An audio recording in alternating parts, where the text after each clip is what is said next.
જરાક આમાં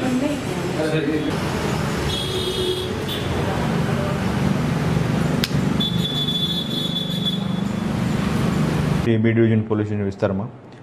થોડા દિવસ પહેલાં રાતના સમયે એક મારામારીનો બનાવ બનેલો હતો, જે અન્વયે સીસીટીવી વાયરલ થતાં આગળની કાર્યવાહી અર્થે Jamnagar city B division police સ્ટેશનમાં હત્યાના પ્રયાસ 307 જૂની એટલે કે જે નવી ભારતીય ન્યાય સંહિતાની કલમ 109, 118(2), 117(2), 115(2), 352 અને 54 તેમજ જીપી એક્ટ 135 મુજબના ગુના દાખલ કરવામાં આવેલા હતા. આ ગુનાના અનુસંધાને સિટી બી ડિવિઝન પોલીસ સ્ટેશનના સર્વેલન્સ સ્ટાફ તેમજ ચોકી પોલીસના સ્ટાફ દ્વારા મુખ્ય 4 આરોપી કે જેઓ વિડીયોમાં દ્રશ્યમાન હતા તેમના નામ છે જયદીપસિંહ મહિપતસિંહ જાડેજા,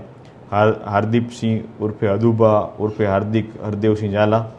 વિવેક ઉર્ફે વિકી ગોપાલભાઈ કાપડી અને પુષ્પરાજસિંહ બળભદ્રસિંહ જાડેજા. આ 4 આરોપીઓને અટક કરવામાં આવેલા છે અને આ ઉપરાંત આમની સાથે બીજા કોઈ આરોપીઓ હતા કે કેમ તેમજ બનાવનું કારણ અથવા તો આ બનાવ બન્યા પછી તેઓ કઈ જગ્યાએ ભાગ્યા હતા તે તમામ બાબતની વિગતવારની તપાસ હાલ city B division police station દ્વારા કરવામાં આવી રહી છે. જી હા, જે પ્રથમ 3 આરોપી છે જયદીપસિંહ, હાર્દિપસિંહ અને વિવેક, આ 3 આરોપીઓ વિરુદ્ધ અગાઉ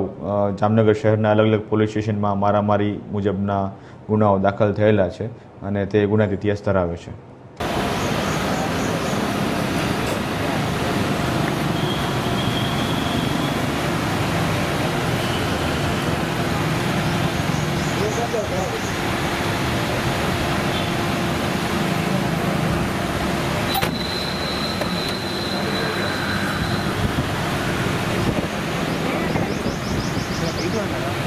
Edit